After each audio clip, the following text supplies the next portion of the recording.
oração. Queria pedir aos irmãos que pudessem estar em espírito, louvando todos.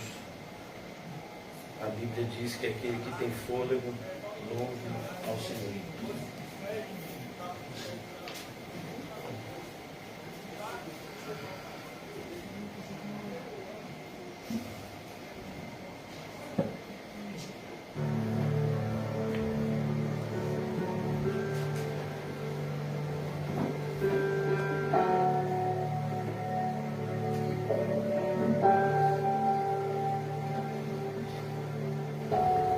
Este mundo está perdido e só a morte dura aqui, mas existe esperança. Crer em ti, crer em ti. Já fui mundo, já fui trevas e odiava a tua luz, mas ao pecador tu salvas. Crer em ti, crer em ti, crer em ti, ó Deus Senhor. Creio em ti, Deus Pai Senhor. Creio em ti, ó Cordeiro Cristo. Creio no Consolador. Creio em ti, Deus crucificado. Creio em ti, o vencedor. Creio em ti, elevado à glória, e que breve voltarás. Creio em ti.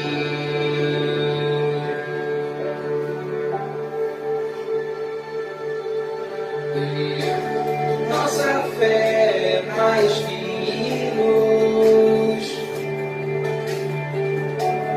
temos no poder de Deus. Pela fé nós prosseguimos. Crer em ti, crer em ti, crer em ti, ó Deus triuno. Crer em ti, Deus Pai Senhor. Crer em ti, ó Cordeiro Cristo. Creio no Consolador. Crer em ti, Deus crucificado. Crer em ti, o vencedor. Crer em ti, elevado à glória, e que breve voltarás. Disse ouça o som das boas novas de salvação.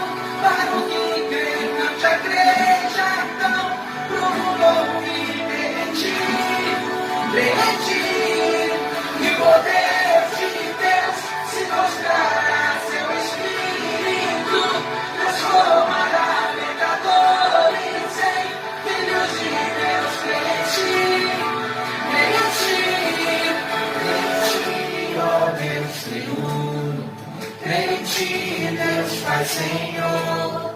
Crê em ti, ó Cordeiro Cristo. Creio no Consolador. Crê em ti, Deus crucificado. Crê em ti, o vencedor. Crê em ti, elevado à glória, e que breve Deus se breve voltará.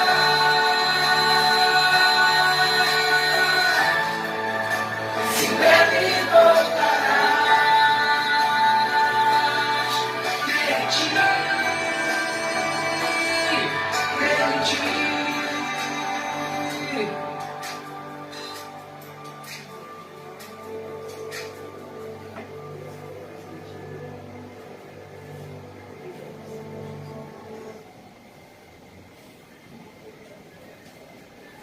Amado Deus e Pai, nós nos colocamos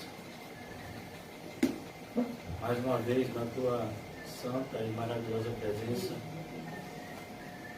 a esperança viva que o Senhor plantou em nós, que o Senhor está aqui conosco.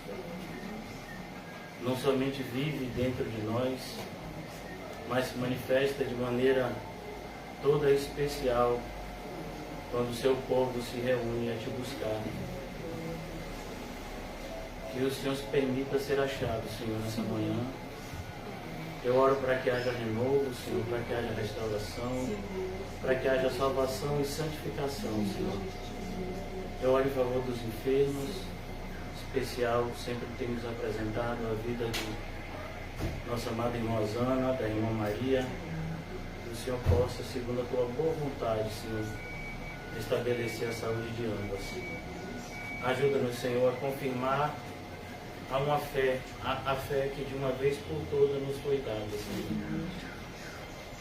Não nos deixa ser como meninos, lançados de um lado para o outro, Senhor, por toda sorte de doutrina estranha, mas que tenhamos a firmeza de uma rocha, e que diante dos constantes ataques possamos estar firmes, inabaláveis, constantes em toda boa obra que o Senhor assim, de antemão, preparou para que andássemos nela. De maneira especial, Senhor, eu apresento esse momento de culto. Que o Senhor nos ajude, que não haja nenhum tipo de empecilho que se oponha entre a tua mensagem e aqueles que são os destinatários dela, Senhor. Nós possamos ser todos um solo fértil, que ao receber a boa semente, dará o fruto na estação certa. Que assim seja nessa manhã. Tenhamos corações aptos a ser ensinados pelo nosso Senhor, Salvador e o nosso bom Mestre. Em nome de Jesus. Amém e graças a Deus. Amém, irmãos? Amém. Eu gostaria de convidar vocês a abrir no Evangelho de Lucas. Hoje nós voltamos a dar continuidade ao nosso texto. Capítulo 7 do Evangelho de Lucas. O título da nossa mensagem, ele é extraído de uma outra passagem das Escrituras, mas que tem muito a ver com o texto que nós vamos meditar essa manhã. Lucas capítulo 7. Nos versículos 18 ao 35, nós vamos ver um diálogo, embora esse diálogo não seja direto, mas um diálogo indireto entre Jesus e João. João Batista, a essa altura, está preso no cárcere, a mando de Herodes, e Jesus está com o seu ministério em crescente ascensão. Então, em um determinado momento do seu aprisionamento, João envia mensageiros a Jesus, questionando se Jesus de fato era o Cristo que viria resgatar o seu povo ou se deveria se esperar outro. Jesus responde de maneira a mostrar para João quem ele era. E depois disso Jesus dá um testemunho muito bonito de quem João era. E eu gostaria de, se Deus permitir, trabalhar as duas passagens na manhã de hoje. Mais uma vez, como eu disse, o título da nossa mensagem, diante desse quadro que eu apresentei a vocês, ele vem de 2 Coríntios, quando o apóstolo Paulo diz: abatidos, porém jamais destruídos. É mais ou menos esse o quadro que a gente percebe aqui na vida de João. João Batista é uma pessoa diferenciada, mas ao mesmo tempo ele é um paradigma, ele é um modelo de como o cristão deve viver aqui na Terra. E eu gostaria de conhecer, de apresentar um pouco a vocês esse que faz a pergunta. Eu dividi essa primeira parte do texto em pergunta e resposta, porque o que João Batista vai fazer é uma pergunta. E nesse primeiro ponto, eu subdividi em dois outros pontos, que é quem pergunta e quem responde. Então, nesse primeiro subtópico, nós vamos ver quem pergunta. E eu gostaria de abrir nesse mesmo Evangelho de Lucas. Eu queria apresentar a vocês um pouco a pessoa de João. Quem é João? Evangelho de Lucas.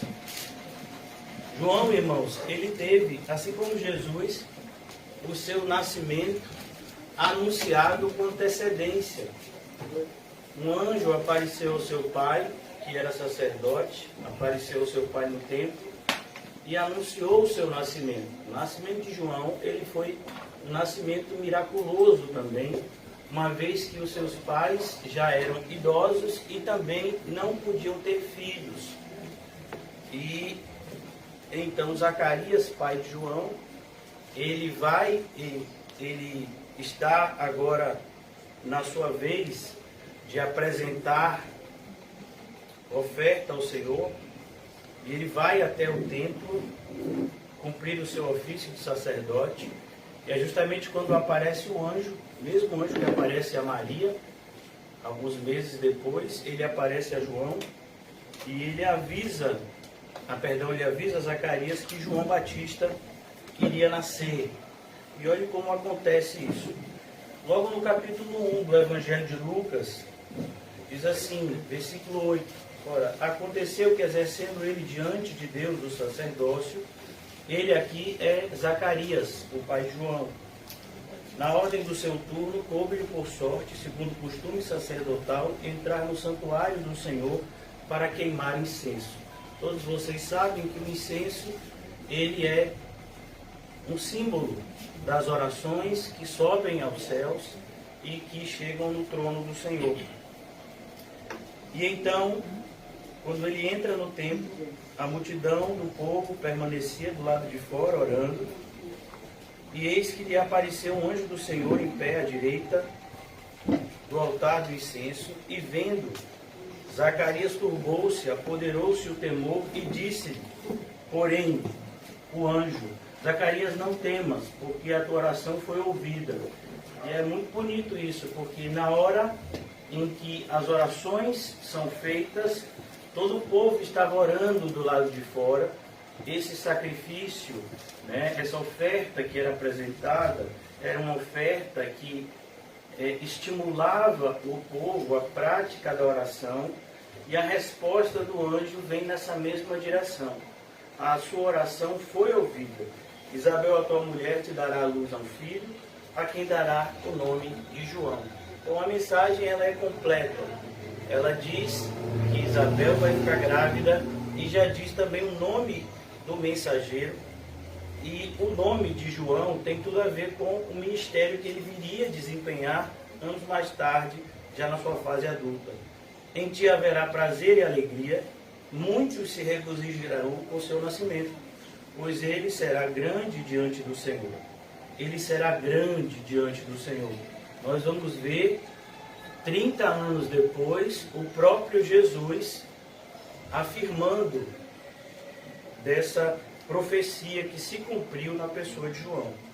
Ele será grande diante do Senhor, não diante dos homens, diante do Senhor. Quem dera nós tivéssemos esse desejo de sermos grandes diante do Senhor e não diante dos homens. Não beberá vinho, nem bebida forte, e será cheio do Espírito Santo já do ventre materno. É a primeira vez que alguém vai ser cheio do Espírito Santo desde o ventre materno. Ele irá diante do Senhor no espírito e no poder de Elias, para convencer o coração dos pais aos filhos e converter os desobedientes à prudência dos justos, e habilitar para o Senhor um povo preparado. A ideia de habilitar, irmãos, é a mesma de carteira de habilitação que você tira para dirigir. A ideia de habilitar é preparar alguém para alguma coisa. Para que o Senhor, para um povo preparado. Então perguntou Zacarias, como saberei isto? Pois eu já sou velho, minha mulher avançada em dias. Então aqui vocês já sabem, como acontece, como anjo, ele vai ser esse instrumento de disciplina da parte do Senhor. falando que ele iria ficar, né, sem falar até o nascimento do seu filho por conta da sua incredulidade. E aqui nós vamos ver agora, virando um pouco a página, nós vamos ver o nascimento dele, ainda no capítulo 1, versículo 57, cumpriu-se o tempo de dar à luz e teve um filho. Mas olha que coisa interessante, o seu pai que estava mudo, ele começa a falar. Eu estou adiantando, irmãos, até porque o nosso ponto não é falar muito acerca da pessoa de João, mas contextualizar o texto que nós estamos meditando, que é o capítulo 7 de Lucas. Então, todos, versículo 66 do capítulo 1, todos os que ouviram guardavam no coração, dizendo: que virá a ser, pois, este menino? As pessoas perceberam o milagre, não só o fato de Isabel, uma mulher estéril, ter um filho saudável, mas o pai que estava mudo agora volta a falar. E as pessoas então ficam atônitas, porque elas sabem que há um dedo de Deus, por assim dizer, por trás daquela cena.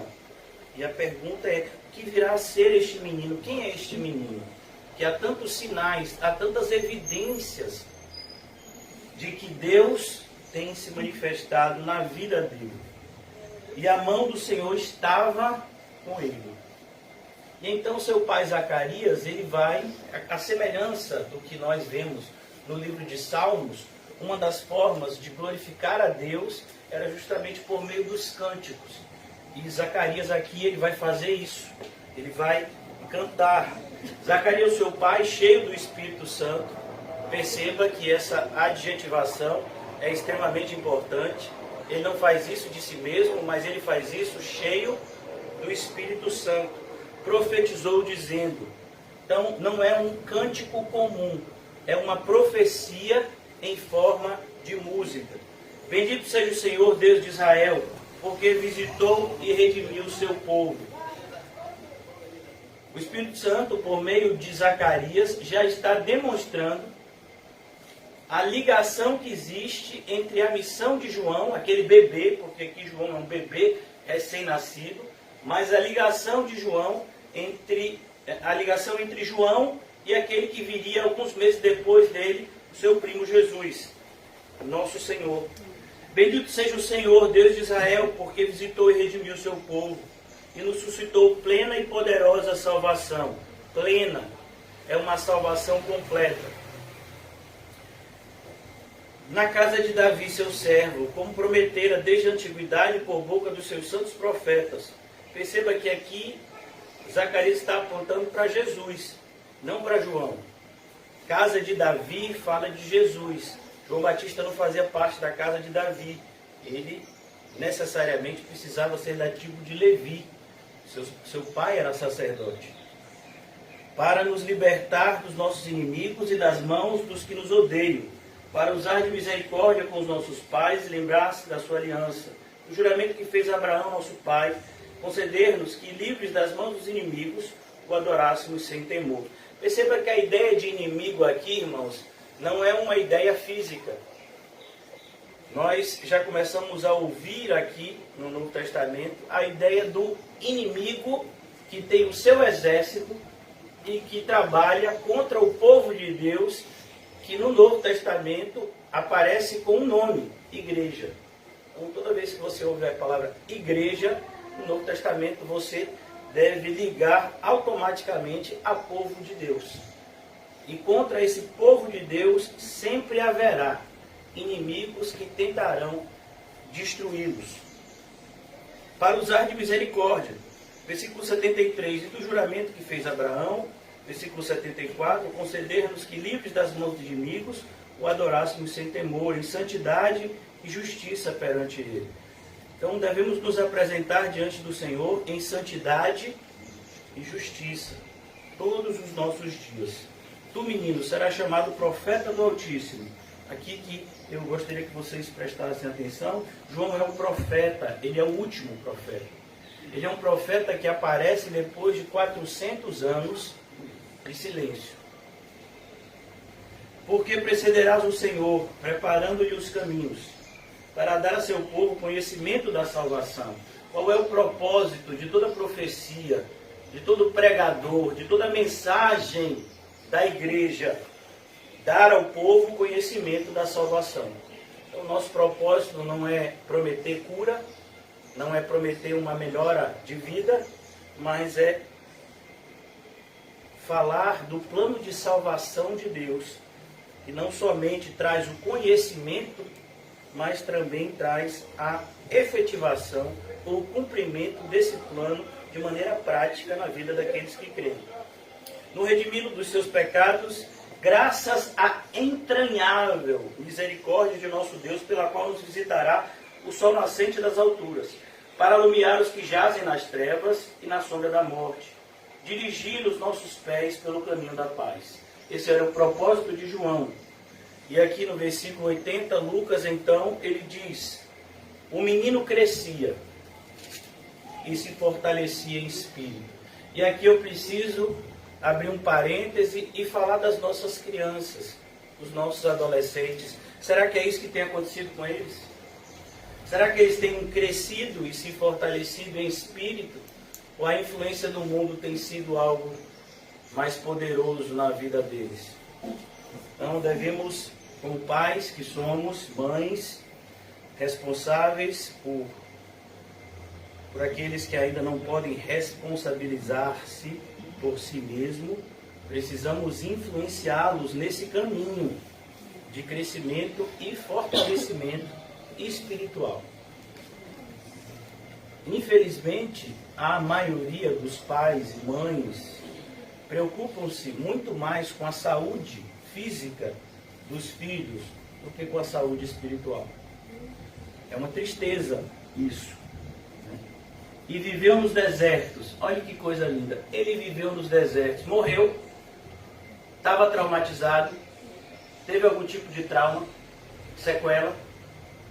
Oh, mas o bichinho, rapaz, nunca comeu um cachorro quente porque ele estava no deserto. Nunca visitou um shopping. Nunca foi no cinema. Oh, meu Deus, traumatizado. Não, nenhum trauma. Irmãos, o que nós deveríamos desejar de fato e passar isso para a geração que há de nos suceder, é que aquilo que de fato, aquilo que deve ser fonte dos nossos desejos é o céu e a comunhão com Cristo. O mundo não tem nada a nos oferecer, a não ser engano, sedução e consequente destruição. Ele viveu nos desertos até o dia em que havia de manifestar-se a Israel, sem nenhum tipo de trauma. Um homem, do ponto de vista da psicologia moderna, muito bem resolvido.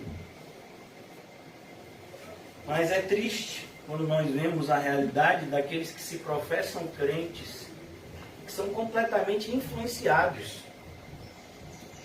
por aqueles que sequer acreditam em Deus. E eu não me canso de repetir a frase de um pastor do passado que diz que, como cristãos, nós jamais deveríamos emprestar os nossos ouvidos àquele homem que não ouve a Deus. Mas a gente faz isso o tempo todo. Como é que eu devo criar meu filho e minha filha? Super Nani ensina. Super Nani era um programa, uma babá espetacular que ajudava crianças desordeiras a entrarem em ordem. Mas a Bíblia não diz como é que a gente tem que ensinar os nossos filhos? O próprio Senhor, que é Pai, Ele nos educa como filhos e a gente tem que ter isso como exemplo. Mas, infelizmente, eu não sei o que acontece na mente de grande parte daqueles que se professam cristãos, que não tem qualquer tipo de prática do seu cristianismo e se iludem, achando que estão tendo algum tipo de relacionamento agradável com Deus. A Bíblia diz de maneira muito clara: sem fé é impossível agradar a Deus. A gente não tem noção do que esse versículo está dizendo, porque se a gente tivesse noção, a gente estava tremendo agora. Diante de Deus, irmãos, os sentimentos, eles são sempre opostos, Então você tem o amor e você tem o ódio. Não há neutralidade. Então a mesma coisa. Se com fé eu agrado a Deus, sem fé, não é que eu desagrado a Deus, é eu suscito a ira de Deus sobre mim. E pessoas, pais, especialmente mães, a responsabilidade maior, dentro dos limites do lar, é da mãe, quem organizou assim foi Deus. Eu fico impactado às vezes, pessoas que se dizem cristãs e não levam o que a Bíblia ensina em consideração. Existe um versículo na Bíblia, está lá no livro de Provérbios, que diz que a esposa sábia edifica a sua casa e a tola a destrói com as suas próprias mãos. Tem algum versículo paralelo em relação ao sexo masculino? O marido sábio edifica a sua casa, o marido tolo a destrói com as suas próprias mãos. Tem algum versículo assim? Perceba que o versículo, que a gente poderia até dizer que é um paralelo, não fala do interior da casa, como a ideia desse versículo fala. Fala da construção dessa casa. Ou seja, aquele que ouve as minhas palavras e as pratica é semelhante ao homem que construiu a sua casa sobre a rocha. Olhe qual é a função do homem. Diferente da função da mulher no lar. E aí o que a gente tem? Mulheres que querem desempenhar a função de homens e homens que, assim como Adão, se tornam reféns das suas mulheres porque não querem perdê-las. Ou não querem desagradá-las e receber algum tipo de sanção por isso.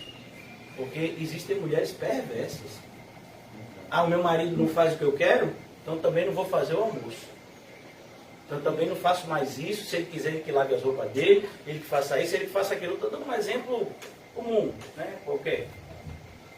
E então a gente tem que tomar muito cuidado, irmãos, porque nosso compromisso é com Deus.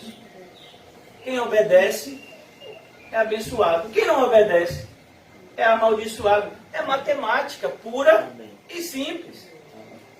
Plantio, colheita. A esposa sábia edifica. A tola destrói. E não destrói, a ideia não é ela permite que a casa seja destruída. Não, a ideia é uma esposa com uma marreta na mão, dando um monte de marretada na parede da casa para que a casa venha abaixo. Essa é a ideia da mulher tola. Eu espero que não haja nenhuma aqui nessa manhã. Essa é a minha esperança. O papel do marido, por seu turno, é edificar a casa sobre a rocha. Olha como Deus organiza tudo bem feito. É tão bonito, irmãos. Eu não vou abrir lá por conta do tempo, do lapso temporal, mas você pegar lá em Gênesis, quando Deus cria o casal, a Bíblia diz, e era muito bom. Aí talvez você me diga, pastor, mas o pecado entrou no mundo. Foi, mas Cristo veio ao mundo para nos libertar da maldição do pecado. Então, se você é cristão, você deveria orar para que o seu lar seja mais parecido com o paraíso do que com o inferno. Mas, infelizmente, não é assim, não é isso que é visto na maioria das casas ditas cristãs. Crianças totalmente desgovernadas. Crianças que gritam com seus pais, com seus avós, e as pessoas sorriem. Imagine. Olha, irmãos, a Bíblia, ela é tão séria nesse ponto, que eu vou fazer questão de ler, para ver se alguns aqui acordam. Abra comigo em Deuteronômio capítulo 13. Eu estou pregando para mim, viu, essa manhã. Sempre, né? Deuteronômio capítulo 13. O mensageiro é sempre aquele que recebe a mensagem de maneira dupla. E duplamente é cobrado. Capítulo 13.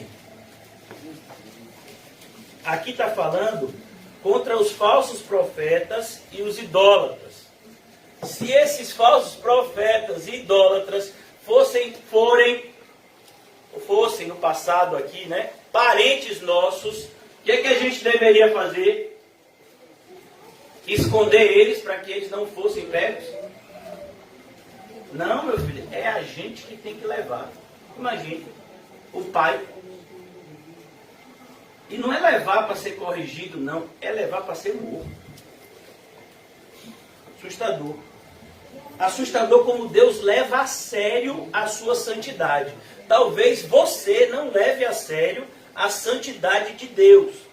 Mas a santidade é o único dos atributos divinos que aparece na Bíblia elevado à terceira potência, por assim dizer. Você não vê nenhuma passagem que diz Deus é amor, amor, amor. Tem alguma?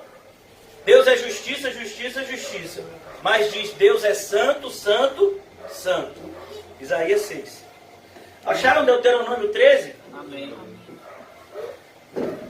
Quando o profeta ou sonhador se levantar no meio de ti, a partir do 1, e te anunciar um sinal prodígio, e suceder o tal sinal prodígio, de que ele te houver falado, e disser, vamos após outros deuses que não conheceste, se vamos, não ouvirás as palavras desse profeta ou sonhador, porquanto o Senhor vosso Deus vos pôs à prova, para saber se amais o Senhor vosso Deus de todo o vosso coração e de toda a vossa alma. Percebeu, irmãos? Que o Senhor Deus, Ele não tenta, mas Ele prova os seus filhos. Para ver se a nossa fé é real. Para ver se a nossa fé, ela é de verdade. Olha que coisa, mais adiante. Versículo 6. Se teu irmão, filho de tua mãe, ou teu filho, você prestou atenção? Se o teu filho, ou a tua filha, ou a mulher do teu amor, pode ser até a esposa, ou teu amigo que amas com a tua alma, te incitar em segredo, dizendo, vamos e sirvamos a outros deuses que não conheceste, nem tu, nem teus pais, dentre os deuses dos povos que estão em redor de ti, perto ou longe de ti, desde uma até outra extremidade da terra, não concordarás com ele, não vai concordar com esse ente querido, que está te influenciando ao mundanismo. Vamos dar nome aos bois. Mundanismo. Quantas pessoas da nossa família querem nos transformar em mundanos? Em pessoas que idolatram o mundo, o dinheiro. E a gente não faz nada. A gente fica com palermas, somente ouvindo e sendo influenciado por essas pessoas, quando na verdade nós deveríamos tomar um posicionamento duro e claro em relação a quem somos e ao Deus que pertencemos. Mas a gente não faz isso. E quando a gente não faz o que Deus manda, pior para a gente. Versículo 8. Não concordarás com ele, nem ouvirás. Não olharás com piedade. Não olharás com piedade. Mas sabe aquela pessoa, só porque ela quer que eu faça a coisa errada, não quer dizer que ela é uma pessoa ruim. Não, ela é uma pessoa muito boa, que está te influenciando a andar nos caminhos do mal. Não concordarás com ele, nem ouvirás, não olharás com piedade. Não pouparás, nem o esconderás. Tem gente que gosta de esconder. Que os parentes, que os entes queridos são servos do mal. E quando a gente fala isso na igreja, que quem não é de Cristo é do diabo, as pessoas ainda são ofendidas. O pastor fala mal do meu pai, da minha mãe, do meu tio, do meu filho, porque eles não são de Cristo, então ele diz que eles são do diabo. Que absurdo, ofendendo minha família. Meu filho, se você pensa desse jeito, coitado da sua família.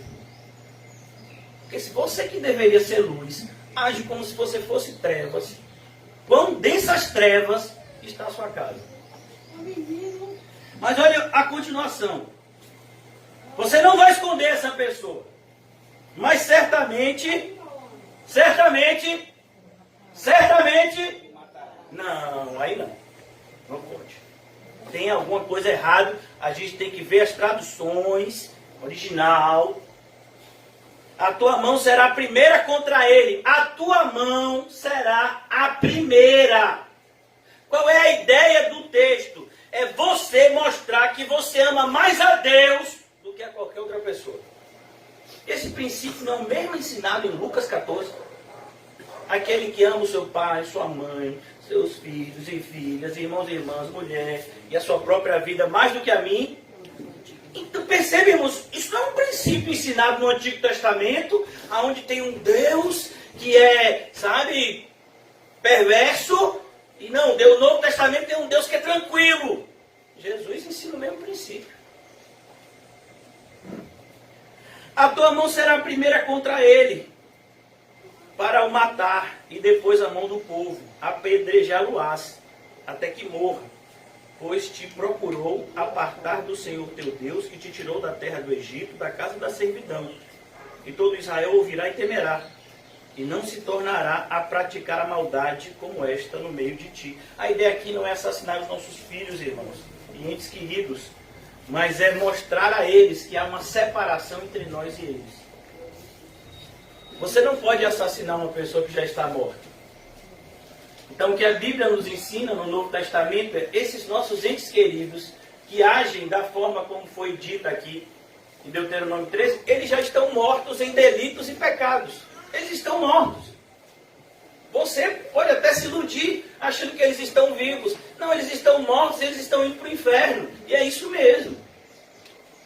E a nossa postura deveria ser uma postura extremamente clara e firme.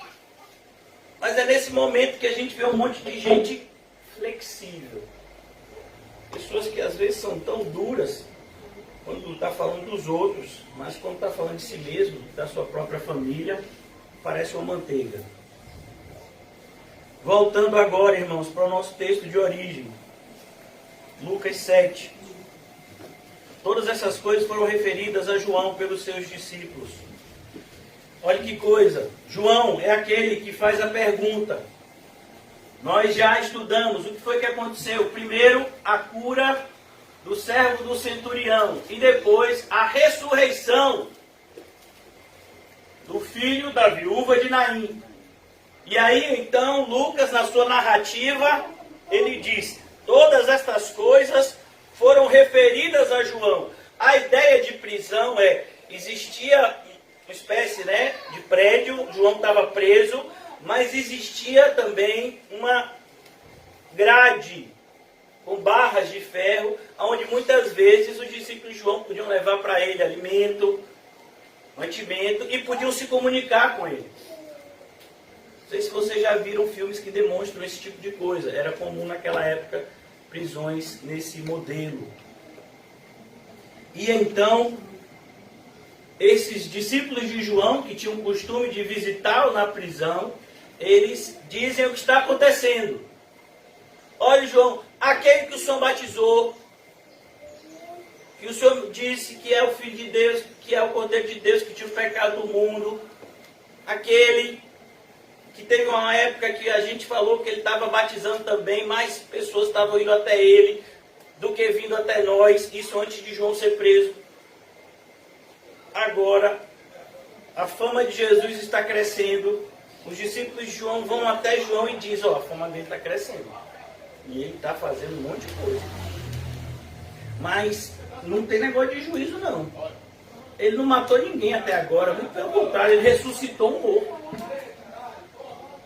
Então a visão às vezes que a gente tem é isso, é que o juízo de Deus vai descer imediatamente. Não. Noé pregou 100 anos antes de vir o dilúvio. Houve toda uma noite. Se você prestar atenção na narrativa do texto, onde Ló tentou influenciar primeiro, os respectivos maridos ou prometidos de suas filhas, bem como os demais, de que Sodoma e Gomorra seria destruída. Então, antes do juízo, vem a misericórdia. Por isso que Jesus diz, olhe, Os meus discípulos não jejuam porque não é bom que se jejue durante o casamento. O noivo está aqui. Mas quando o noivo for tirado, aí sim, nesses dias eles jejuarão. A gente pega o livro de Eclesiastes e diz que há tempo para todas as coisas. Então a gente precisa fazer as coisas certas no momento certo. E João chamando dois deles, sempre de dois em dois, enviou-os ao Senhor para perguntar: és tu aquele que estava por vir ou devemos esperar outro? Então aqui a gente vê a pergunta. A gente sabe quem perguntou, João, já falei dele para vocês. E a gente sabe a quem João direcionou a pergunta. Quem foi? A Jesus. E o meio foi justamente seus discípulos, uma vez que João não podia ir diretamente falar com Jesus. Quando os homens chegaram junto dele, disseram: João Batista enviou-nos para te perguntar: és tu aquele que estava para vir ou esperaremos outro? O que a gente percebe aqui, irmãos, é algo que acontece na vida de todo cristão. Nós fazemos planos. Nem sempre os planos que a gente faz, eu estou falando planos espirituais, não estou falando aqueles planos carnais que você faz no açougue. Ah, eu vou comprar uma casa, eu vou comprar um carro, eu vou comprar uma bicicleta, eu vou visitar 30 países em um ano. Eu não estou falando esses planos banais, não, falando planos espirituais. Senhor, esse ano a gente quer evangelizar em tal lugar. Senhor, esse ano a gente quer que a igreja cresça espiritualmente, que haja maturidade. Senhor, esse ano eu quero me tornar uma pessoa mais espiritual. Eu quero que os frutos do Espírito sejam cada vez mais evidentes na minha vida. Esses planos que eu estou falando. Então, quando você faz esses planos espirituais, é raro você já fazer um plano desse. Porque normalmente a gente só faz plano em açougue, que são os mais carnais possíveis.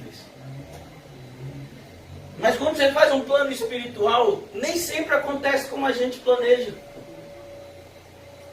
Jesus olhou para os seus discípulos e disse: vamos atravessar o mar da Galileia e vamos até a região de Gadara. Não foi assim que Jesus disse? Ele falou algo para aqueles homens altamente comum. Aqueles homens estavam cansados, né, de fazer esse tipo de viagem. O Mar da Galileia é um lago, irmãos, de 16 quilômetros de comprimento por 10 de largura. Então eles estavam familiarizados com o andar naquele lago. Então eles estão indo, mas no meio da viagem, o que é que vem? Uma tempestade. A ponto deles pensarem que iriam morrer. Jesus estava dormindo no fundo do barco. Eles começam tirando a água, tentando eles mesmos passarem por aquela tempestade, mas tem uma hora que eles acham que o barco vai afundar. E aí eles acordam Jesus e dizem: Senhor, o Senhor não se incomoda que a gente morra. Olha que coisa ofensiva. É porque a gente não para pensar. A ideia é: Senhor, o Senhor não está nem aí para a gente. Ô Senhor Jesus, como o Senhor despreza a gente? A gente está aqui botando água para fora do barco não sei quantas horas, tentando aqui manter esse barco flutuando sobre a água, e o Senhor está aí atrás, não faz nada. Qual a resposta de Jesus? Homens de pouca fé. Aí Jesus manda que o vento se cale, que o mar se acalme. Instantaneamente isso acontece. Tem grande temor no coração desses homens. Isso acontece muito nas nossas vidas. A gente passa por situações necessárias e a gente tende a se desesperar com esses discípulos. A gente tende às vezes até a esfriar na igreja. Passando por o que eu estou passando e Jesus não faz nada. Muito pelo contrário. Parece que ele nem se importa que eu estou sofrendo desse jeito. Perseguição, humilhação e tantas outras coisas. Então aqui a mesma coisa aconteceu com João. O que acontece com João é o que aconteceu com aquele que ele veio no mesmo espírito. Quem foi? Elias. Elias aparece no cenário cheio de fé, de convicção, de comunhão com Deus, a ponto de dizer na frente de Acabe, o Deus cuja presença habita. Diz que não vai chover, segundo a minha palavra. Olha que coisa. Não é porque Elias estava orgulhoso, não. É porque Deus tinha dito isso mesmo. Olha, Elias, é a sua palavra. Porque eu estou com você, na hora de mandar abrir, eu mesmo vou dizer para você e você vai falar. Você é o meu mensageiro. E não esses falsos profetas que estão aí rodeando Jezabel. E então Elias faz tudo que a gente já sabe que faz, desafia os profetas, manda mata esses profetas, ora, vem a chuva, e o povo se arrepende? Não! E Acabe morre e Jezabel morre? Não, ao contrário, Jezabel fica irada e diz que vai matar Elias. Aí Elias foge para tentar salvar a sua vida. E o Senhor vem até Elias e pergunta: vem cá, Elias, está fazendo o que nessa caverna? Cadê o Elias de antes? A gente podia usar isso em tantos textos, irmãos. Cadê o primeiro amor? Cadê aquela alegria do começo? Cadê aquela vontade de levar o Evangelho ao mundo? Olha, irmãos, uma mensagem direta às nossas crianças. Vocês sabiam que muitos dos atuais cantores famosos dos Estados Unidos começaram cantando na igreja? Tem um cantor muito famoso no mundo inteiro. Ele foi muito mais famoso, né? Ele tem de um tempo para cá, ele diminuiu um pouco a fama dele por conta dos problemas pessoais. Mas um cantor chamado Justin Bieber, ele ficou famoso muito jovem, né? E milionário. Ele começou cantando na igreja. Ele aprendeu a cantar na igreja. Antes dele assinar o contrato com a gravadora lá famosa, a sua mãe orou, supostamente, orou, né, para que seu filho orasse para a glória de Deus, cantasse para a glória de Deus. E a gente sabe que não foi nada disso que ele fez. Uma das maiores cantoras dos Estados Unidos de todos os tempos, pelo menos é o que dizem, foi uma mulher chamada Whitney Houston. Ela aprendeu a cantar na igreja. Ela tinha uma voz linda. Então, o que eu estou dizendo? Irmãos, muitas pessoas começam na igreja. O problema é, elas vão continuar. Porque é o que diz o solo, a diferença entre o solo fértil e o solo pedregoso e o solo entre espinhos e o próprio solo à beira do caminho, a diferença dos 4 tipos de solo, ou seja, desses 3 infrutíferos e do único tipo de solo que é frutífero, a diferença é justamente que esse solo frutífero, pelo fato dele ser fértil, pode vir a provação que for, a semente vai nascer e vai dar fruto. O solo é fértil, ele vai encontrar substratos. A semente vai criar raízes e ela vai ser alimentada por aquela terra fértil e dará os seus frutos na estação fértil, na estação certa, como está escrito no Salmo 1 em relação ao justo. O justo é como uma árvore plantada junto a um ribeiro. Então aqui, João é esse justo. Mas a gente passa por momentos, irmãos, aonde nós somos, como eu disse no título do texto, abatidos. João havia sido abatido, ele fez o que Deus mandou, exatamente como Deus mandou. Olha, é para você pregar desse jeito, e tem mais, vai chegar um que você vai batizar, quando você for batizar esse um, vai ter uma pomba do céu, essa é a prova de que esse um que você batiza é o Messias. Você vai batizar o Messias, João. Você vai dizer que é esse que vai batizar com o Espírito Santo. Você batiza apenas com água, mas esse que vem após você batiza com o Espírito Santo. João, é para você fazer isso. Viu, João? Sim, Senhor! E foi o que ele fez. João, prega a verdade. Ele pregou. João, não tema a impiedade dos ímpios. Ele não temeu. E por conta disso, o perverso rei Herodes e a sua perversa esposa não somente colocam João no cárcere, como dentro de pouco vão mandar assassiná-lo. Então a ideia é que aparentemente parece que ser bom é mal. Parece que aqueles que fazem o bem sempre se dão mal. É o que parece. Muitos pensaram assim no passado. Nós temos o Salmo 73 para isso. A aparente prosperidade dos ímpios. Isso dentro da igreja, irmãos. Jesus foi crucificado. E os fariseus continuaram dando as cartas na religião judaica. É como se Jesus tivesse passado e os fariseus venceram. Como se Herodes tivesse vencido. E João Batista, que denunciou o pecado de Herodes, perdeu. A gente vê isso hoje em dia. Aqueles que pregam a verdade, eles são extremamente machucados. Por quê? Porque a verdade, ela incomoda. Ela coloca as pessoas contra a parede.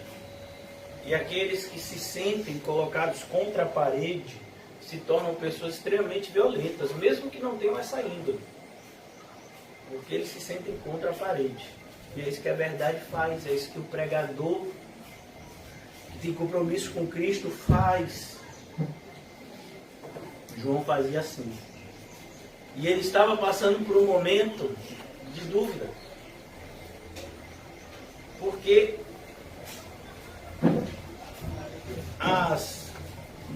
o planejamento que ele fez para o ministério de Jesus não era o que Jesus estava fazendo com o seu ministério. Às vezes acontece com a gente faz planos de como Deus deve nos usar, de como Deus deve fazer com a igreja, e Deus não faz como a gente está pedindo. Aí a gente fica frustrado. Mas é maravilhoso, porque João buscou ajuda da pessoa certa. Então, eu disse a vocês que eu dividi esse tópico, o primeiro tópico, em 2 subtópicos: quem pergunta e a quem foi endereçada a pergunta. É assim que a gente tem que fazer nos dias de abatimento. E até Jesus. Como está escrito em Filipenses capítulo 4, não andeis ansiosos por coisa alguma, mas em tudo torne conhecido de Deus, por meio de orações, petições, súplicas, ações de graça, e suas dores, para que o Deus onipotente nos conceda paz nesses momentos de dificuldade. Filipenses 4 nos ensina essa importante lição. Versículo 20. Quando, porém, os homens chegaram junto dele, disseram: João Batista enviou-nos para te perguntar: és tu aquele que estava para vir, ou esperaremos outro? Olha que coisa interessante. Jesus ainda não tinha declarado abertamente quem ele era. Perceba que na arrumação de Mateus fala dessa passagem de João. Essa passagem ela vem bem antes da declaração de Pedro. Mateus 11 fala dessa passagem de João Batista, e somente em Mateus 16 é que Jesus vai perguntar aos seus discípulos: quem dizes que eu sou? E aí então Pedro vai dizer, pelo Espírito, que o Senhor é o Filho de Deus, é o Messias que a gente estava esperando. Então até aqui Jesus ainda não havia anunciado abertamente quem ele era. Por isso essa dúvida pairava. Versículo 21. naquela mesma hora, eu acho bonito. Porque a ideia aqui do texto é, Jesus não respondeu. Jesus ouviu o questionamento, meio que, deu as costas e começou a curar as pessoas que estavam ao redor. É isso que o texto nos enfatiza. Naquela mesma hora, naquele mesmo instante, naquele momento, que chegaram os discípulos de João e fizeram um questionamento, Jesus então começou a curar muitos, não poucos, muitos de moléstias e de flagelos. A ideia aqui dos mais diversos tipos de enfermidade e de espíritos malignos, e deu vista a muitos cegos. Foi o que Jesus fez. Jesus demonstrou a palavra de Deus se cumprindo nele. Vejamos o que está escrito em Isaías 61. Era um texto que João Batista deveria, e com certeza sabia, a respeito do Messias. Uma das evidências do ministério messiânico. Versículo 1 de Isaías 61. O Espírito do Senhor Deus está sobre mim, porque o Senhor me ungiu para pregar boas novas aos quebrantados. Enviou-me a curar os quebrantados de coração, a proclamar a libertação aos cativos, a pôr em liberdade os algemados, a pregoar o ano aceitável do Senhor, o dia da vingança do nosso Deus, a consolar os que choram, e pôs sobre os que em Sião estão de luto uma coroa em vez de cinzas, óleo de alegria em vez de pranto, veste de louvor em vez de espírito angustiado, a fim de que chamem cavalos de justiça, plantado pelo Senhor, para a sua glória.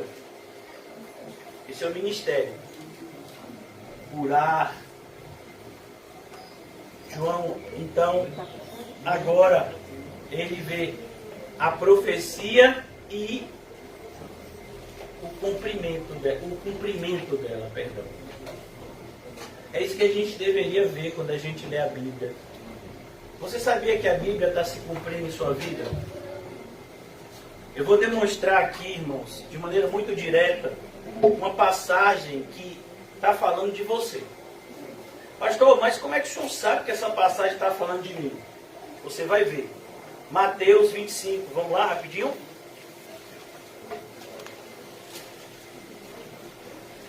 Eu só vou ler um versículo. Mateus 25, 46. E irão estes para o castigo eterno, porém os justos para a vida. Essa passagem é para você, irmão. Eu não sei se é para a vida eterna ou para o castigo eterno.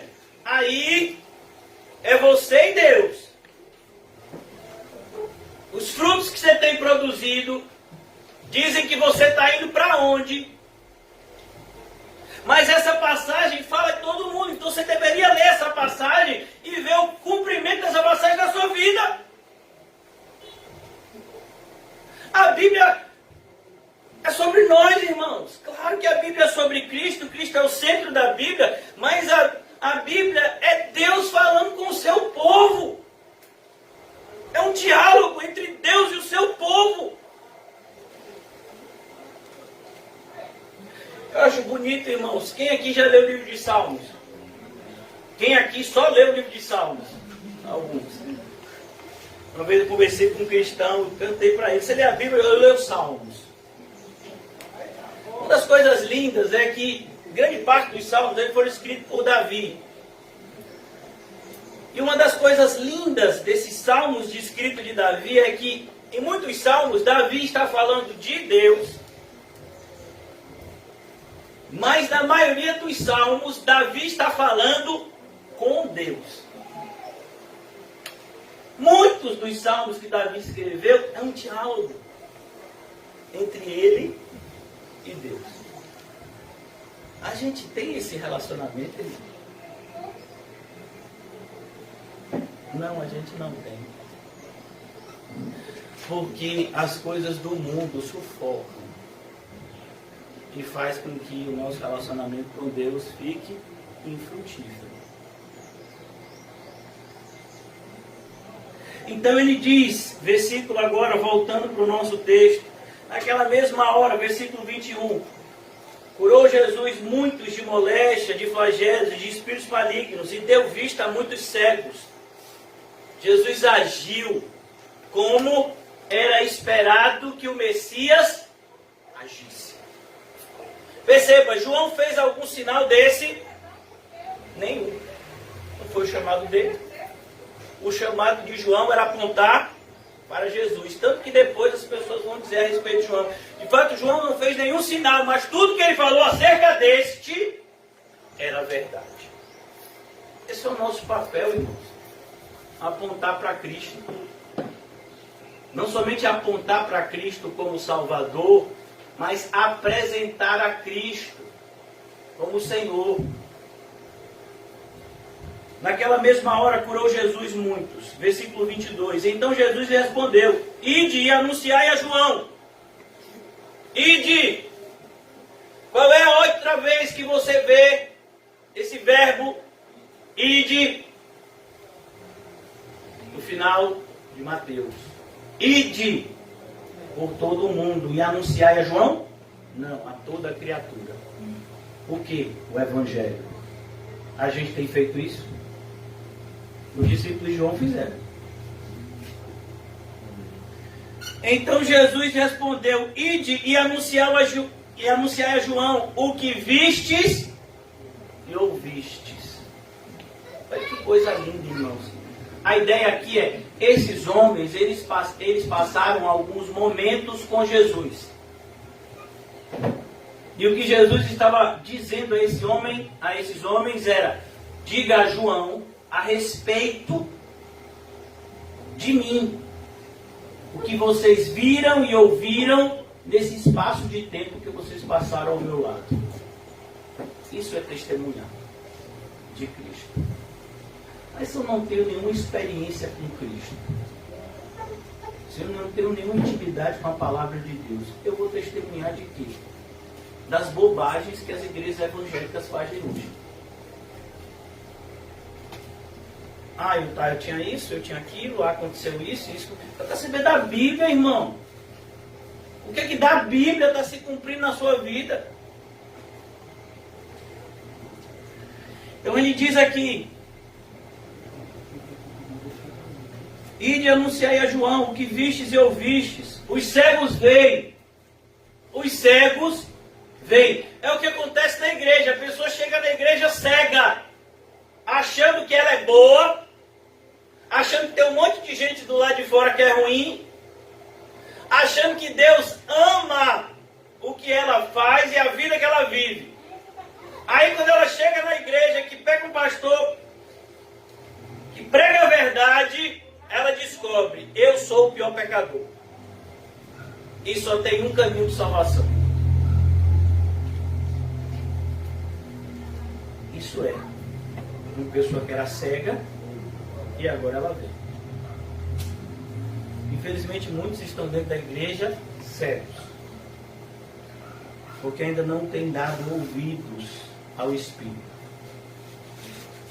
Depois ele diz outra característica: os coxos andam. A ideia de coxo é a ideia daquele que está impossibilitado de andar. Olha, irmãos, deixa eu dizer uma coisa para vocês. Eu me cobro demais, porque eu não admito. Isso é uma questão minha. Cada pessoa se analise aqui. Eu não admito que um falso crente busque mais o seu falso Deus e faça mais ao seu falso Deus do que eu faço. Logo que eu me converti, quando você começa no primeiro momento, primeiro relacionamento com o Evangelho, você acha que todo mundo que tem uma Bíblia é crente, né? Qualquer igreja, irmão, irmã, você acha maravilhoso. A pessoa pode ser da igreja mais herética do mundo. Você acha que é seu irmão e sua irmã. Mas você vai estudando e você aprende que não é bem assim. Nos Estados Unidos tem um jovem E a história dele é bastante conhecida, talvez muitos de vocês já tenham visto o vídeo dele. Ele nasceu sem os braços e sem as pernas. Ele tem apenas um cotoquinho assim, que ajuda ele a se locomover, ele fica em pé. E esse jovem, meu filho, pense no que ele faz. Ele surfa, ele nada, ele faz tudo que você imagina que uma pessoa na condição dele não podia fazer, ele faz. E eu não estou dizendo nenhuma pessoa que está em condição de cadeira de roda. Ele nem cadeira de roda tem condição de ter. Ele não tem braços, nem pernas, ele só nasceu com o tronco. Ele conta que quando ele era menor, e os pais deles eram evangélicos. Eu acho que o são até hoje. E ele tentou se afogar na banheira, porque não queria mais viver daquele jeito. Aí ele disse que teve um encontro com o Senhor, e ele supostamente evangeliza em muitos lugares, mas ele não evangeliza. O que ele faz não é evangelismo, o que ele faz é palestras motivacionais. Tanto que ele vai normalmente em colégios, empresas, porque ele gosta de motivar as pessoas. O discurso dele é um discurso muito parecido com o dos filósofos motivacionais. Olha, não se limite.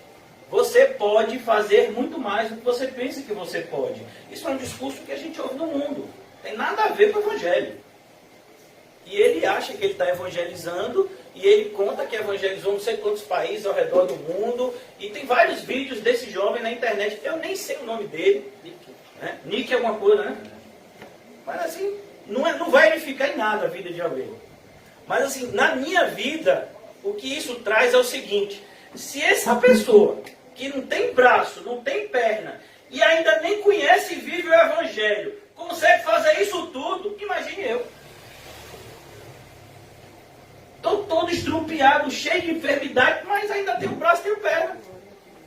Tenho a Bíblia. Tenho o Espírito Santo. Eu vou ficar me vitimando? Não, eu vou fazer a obra de Deus.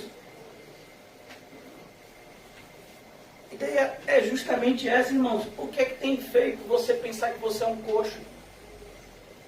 Que o seu ministério é ficar sentado na igreja ouvindo o que o pastor vai falar, para poder criticar depois. É esse o seu ministério? Ou o seu ministério é ouvir e propagar as verdades eternas de Deus, para que assim como você foi alcançado, outros também o sejam? O que é que tem te impedido? Se alguma coisa tinha te impedido, aquele que faz o coxo andar está aqui dentro. Se você entrou aqui hoje coxo, eu espero que você saia curado. Depois ele diz: os leprosos são purificados.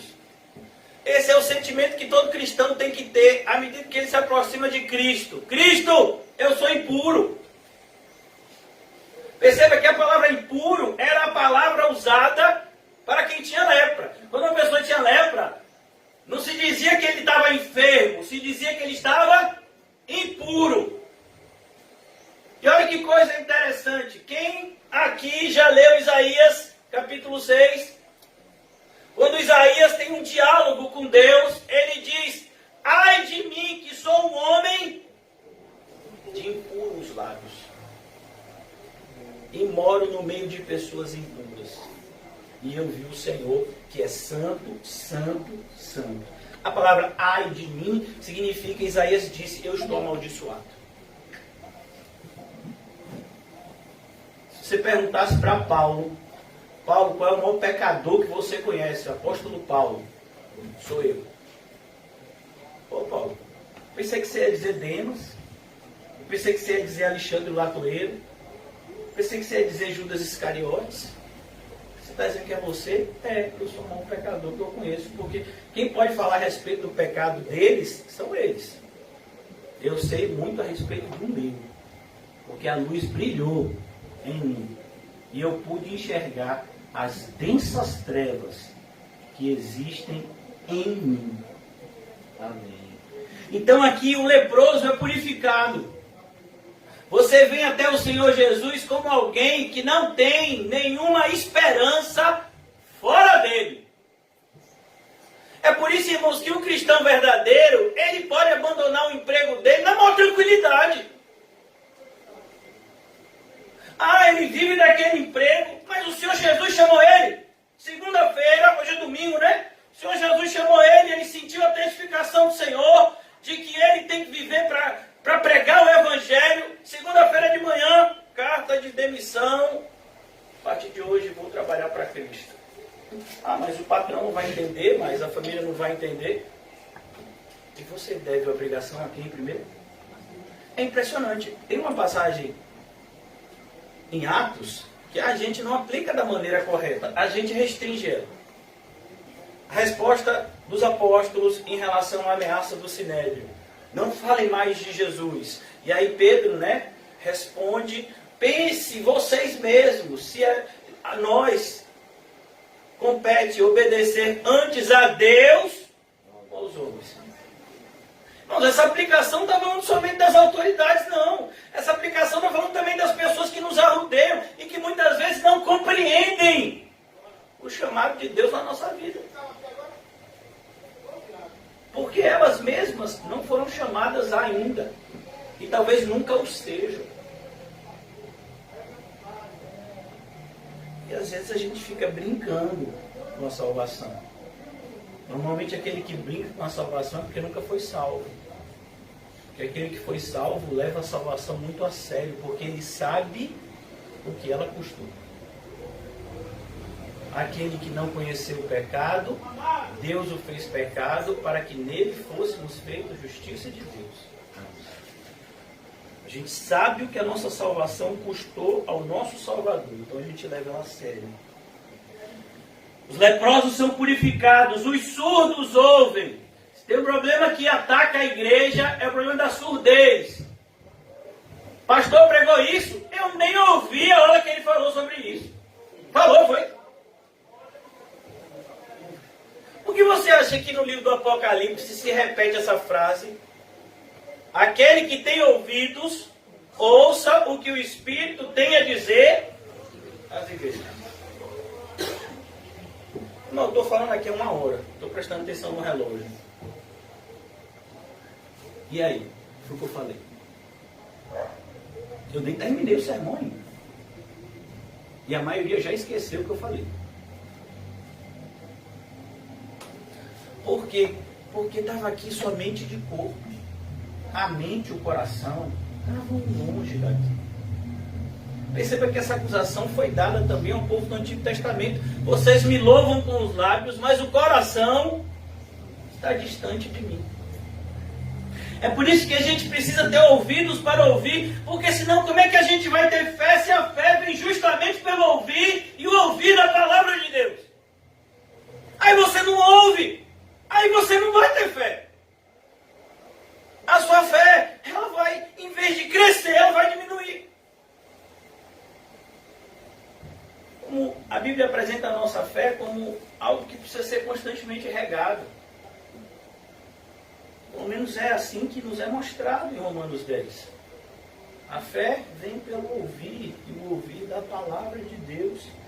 No livro de Judas, esse pequeno livro que antecede o livro do Apocalipse, é dito: olha, eu escrevi para vocês, para que vocês diligentemente lutem, para que não seja roubado de vocês a fé que foi dada de uma vez por todas aos santos.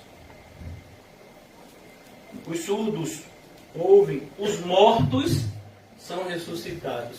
Quantas pessoas chegam na igreja mortos? Muitos. Pessoas que se achavam evangélicas, mas não eram. Pessoas que às vezes nem se veem como evangélicas também. E elas têm esse encontro pessoal com Deus durante a pregação e são regeneradas. A gente prega para pessoas que normalmente estão mortas em delitos e pecados. E a gente prega nessa esperança de que essas pessoas sejam vivificadas, ressuscitadas, regeneradas. E aos pobres, olha que coisa linda. A ideia aqui é, e aos marginalizados, e aqueles que são constantemente deixados de lado. Essa é a ideia. O Evangelho é anunciado a eles. A gente faz isso? a gente tem levado a palavra de Deus aonde Ele manda que a gente leve? Ou a gente tem a nossa lista de desculpas que a gente sempre apresenta quando esse tipo de questionamento nos é feito? Não, é porque sabe como é? Minha vida é tão ocupada, e fora aqueles que ainda, né? Esses são os piores, né? Os mais endemoniados, que ainda vão dizer que não, nem todo mundo tem esse chamado, né? As pessoas podem viver mundanamente e ao mesmo tempo glorificar a Deus. Como assim? Então Jesus respondeu dessa forma e finalmente ele conclui no versículo 23: bem-aventurado é aquele que não achar em mim motivo de tropeço.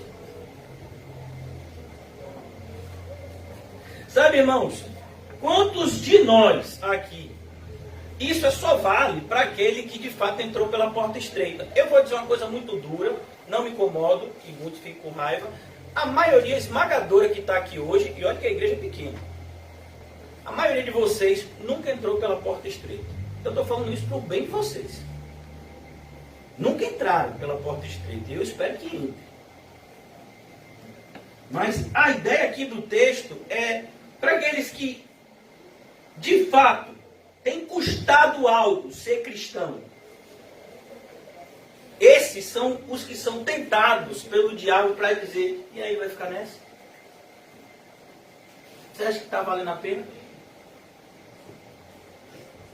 Você acha que o diabo não fala assim, não, irmão? Então, olha, se o diabo não investe na sua vida, imagine, só tem um motivo: é porque você é dele. Mas aqueles que são de Cristo, o discurso do diabo é o mesmo discurso de Jesus, que ele fez com Jesus. Claro que ele vai mudar, uma vez que a gente é muito mais fraco que Jesus. Então, foi ele disse para Jesus: se tu és mesmo filho de Deus, transforme essa pedra num pão. Sabe como é que o diabo se apresenta para mim, irmãos? Quase todos os dias. Todos os dias. Vai ficar nessa. Vem cá, você não está vendo, não? Você já prega há 10 anos. Quase ninguém dessas pessoas que você pregou se converteu de verdade. A sua própria família não lhe apoia. E você vai ficar nessa. É assim que o diabo chega. E é isso que Jesus está dizendo aqui, ó. Bem-aventurado é aquele que não achar em mim motivo de tropeço. Tem muitas pessoas que no seu íntimo, elas têm a convicção de que a pior coisa que aconteceu com elas foi se tornar evangélico. Agora eu sou evangélico e agora eu não posso mais voltar para o que eu era, porque se eu voltar para o que eu era, eu apostatei e aí eu vou para o inferno. Então eu tenho que ficar aqui nessa vida infeliz mesmo, né?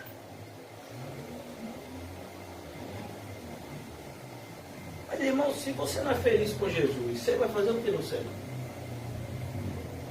Porque lá é o céu que a gente vai viver com Ele. No céu a gente vai viver com Ele. Então, sabe, eu escrevi uma vez, muitas pessoas falam desse desejo de morar no céu. Mas você já parou para pensar se você seria feliz lá? Já parou para pensar se você seria feliz no céu?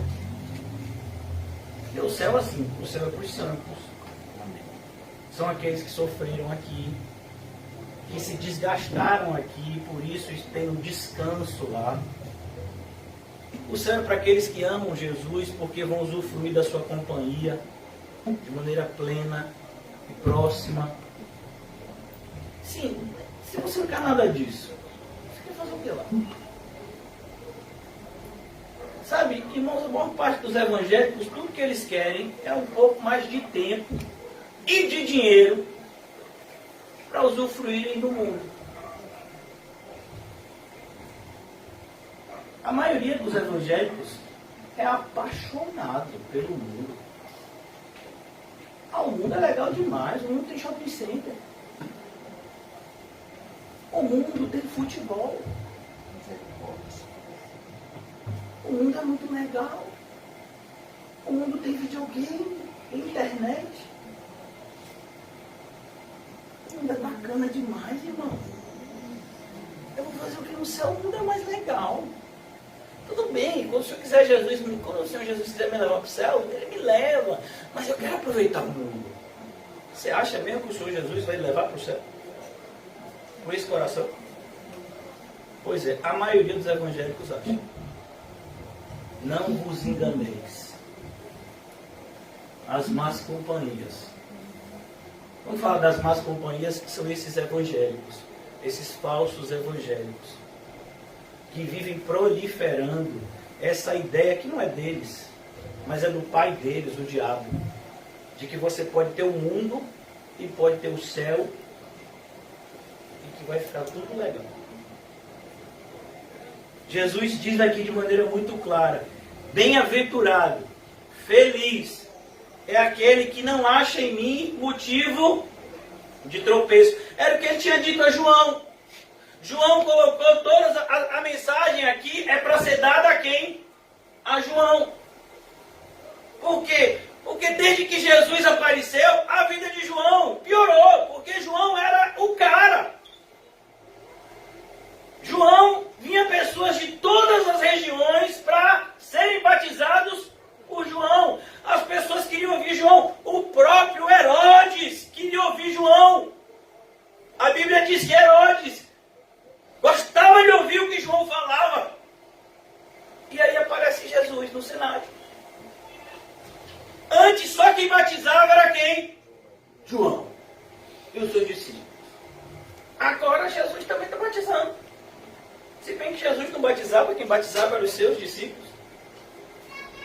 E a maioria que ia para João está indo agora para Jesus. Ó, e o ministério de João está diminuindo. E aí João diz, é necessário que ele cresça e eu diminua. E como se não bastasse, Jesus está lá pregando e a fúria de Herodias por João aumentou. E ela pediu ao seu marido que prendesse ele prendeu. Então, Jesus está livre, pregando o Evangelho, ó, e João agora está preso.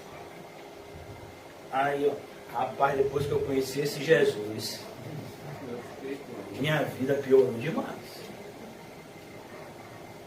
E aí chega a notícia: João, você está achando que sua vida está ruim, João? Tem aqui uma sentença, viu? Você tem poucas horas de vida, porque pediram o seu pescoço e Herodes deu. Você vai ser decapitado e sua cabeça vai ser colocada numa bandeja para ser levada para a filha de Herodias, que foi ela que pediu, né, depois de ter dançado. Imagina, eu ainda vou morrer.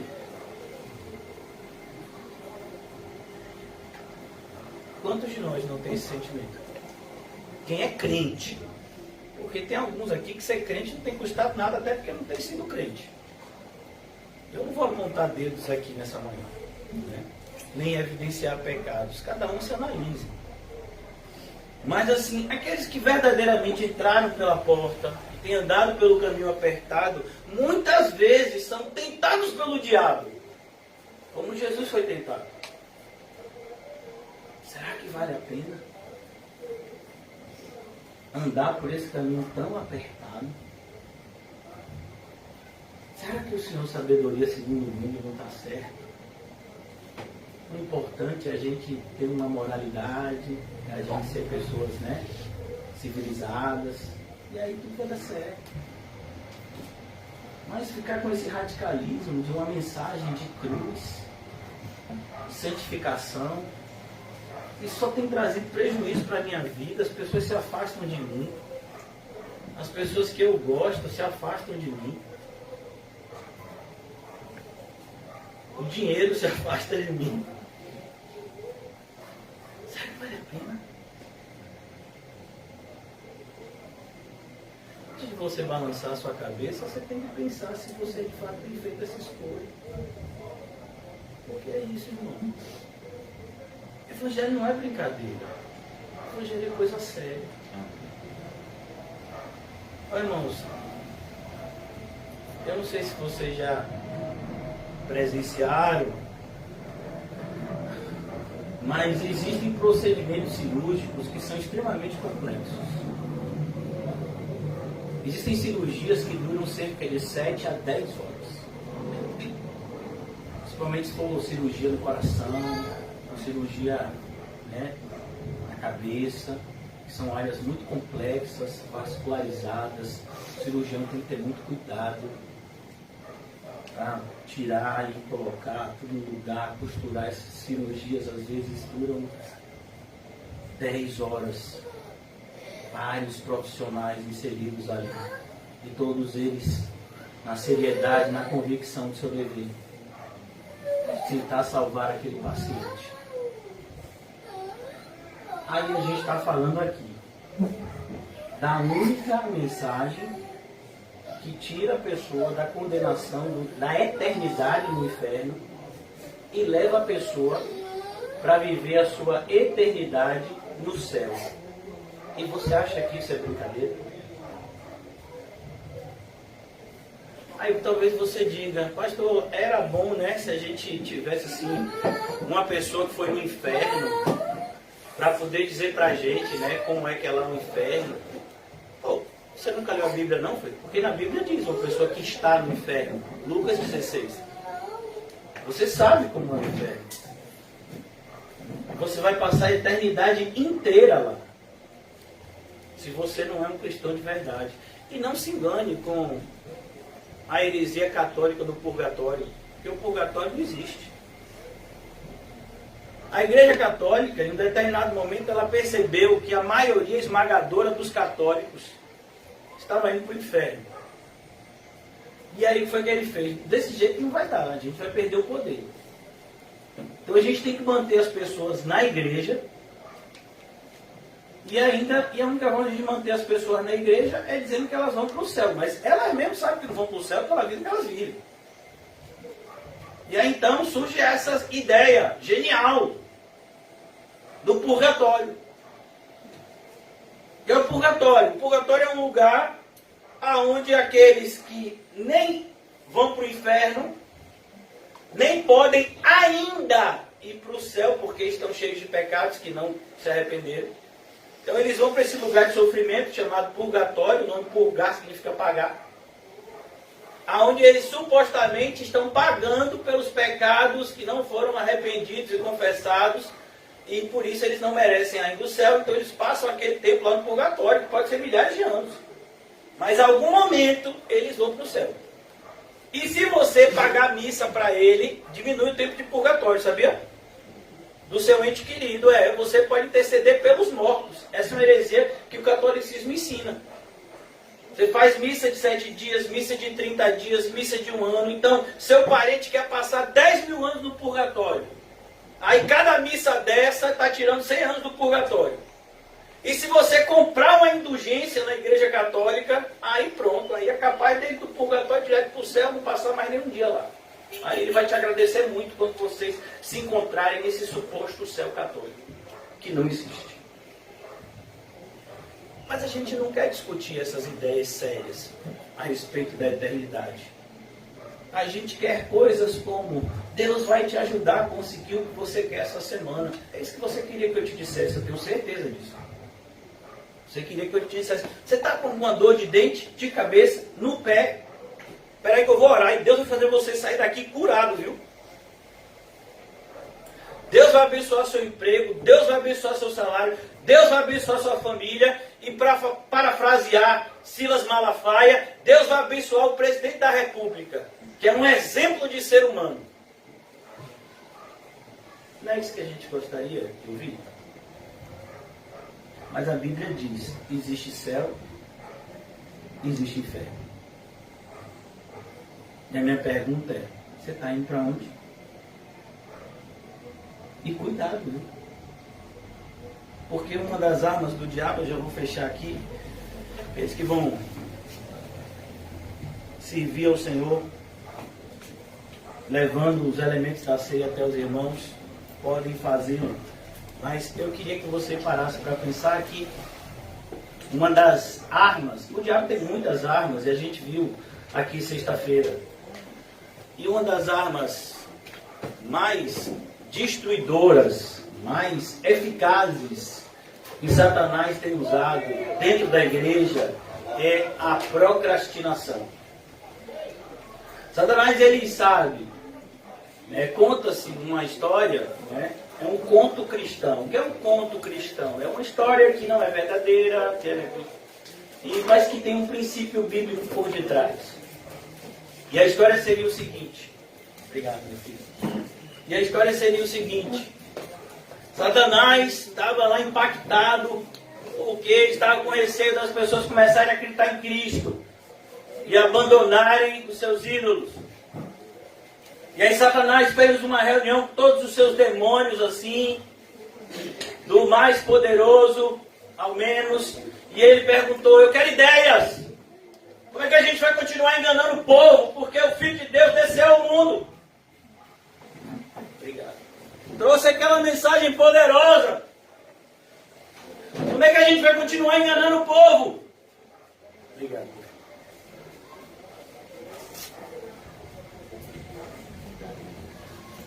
E aí um demônio apareceu lá, levantou a mão, que lá no inferno tem ordem e decência, até lá tem. Mas na igreja, em algumas, não querem que tenha. E aí disse: Satanás, eu tenho uma sugestão. A gente diz para as pessoas que não existe Deus, que elas são os seus próprios deuses. Aí Satanás parou e pensou e disse: essa ideia é tão ridícula que ninguém vai acreditar. Porque o próprio Deus colocou dentro deles o seu DNA. Então todo ser humano nasce sabendo que existe um Deus. Romanos capítulo 1 fala isso. E por isso são indesculpáveis. Pois, mesmo que você não tenha tido uma experiência com a revelação especial de Deus, que é a palavra, mas todos nós temos uma experiência com a revelação geral de Deus, que é a criação. O sol, a lua, a terra, todas as coisas criadas por Ele. Nós mesmos. Aí veio o segundo demônio, também assim da elite de Satanás, e disse: eu tenho uma outra sugestão. Qual é? A gente vai dizer para as pessoas que não tem pecado, que existe um Deus e que o Deus é bom, é amor, e que não tem esse negócio de pecado não, porque Deus vai perdoar todo mundo vai dar no céu. Irmãos, essa é uma ideia tão ridícula que até Satanás rejeitou. Mas tem muitos crentes que têm pregado isso. Mas, irmãos, até os ímpios sabem que se Deus é justo, Ele tem que condenar o pecador. Se Deus é justo, em algum momento, aqueles que plantaram o mal vão ter que colher. Então, até o ímpio sabe disso, irmão. E aí Satanás disse: não dá para enganar as pessoas, porque as pessoas sabem que em um determinado momento elas vão ter que dar conta das suas ações. Essas pessoas que acreditam e que pregam a salvação de todo mundo, de universalismo, e às vezes até o universalismo evangélico, os evangélicos, todos eles serão salvos.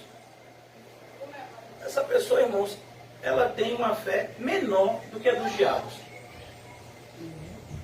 E então veio um demônio, esse daí era um braço direito de Satanás, estava calado até esse momento, ele disse: eu tenho uma sugestão. Satanás disse: então diga. A gente vai dizer para as pessoas que existe Deus. A gente vai dizer para as pessoas que existe Deus. Quem que vai dizer? Os demônios. Vão pregar. A gente vai dizer para as pessoas que existe juízo sim. Que o pecado, ele vai ser cobrado. Mas a gente vai dizer para as pessoas que elas não se preocupem tanto, porque elas ainda têm tempo. Que elas de fato têm que levar em consideração tudo que Deus fala, elas têm que tomar cuidado na vida delas, mas que elas não têm que levar assim tão a sério, porque elas ainda têm tempo. Satanás disse: rapaz, essa ideia tem sentido. E é o que a gente tem visto na maioria das pessoas. A falsa ilusão de tempo.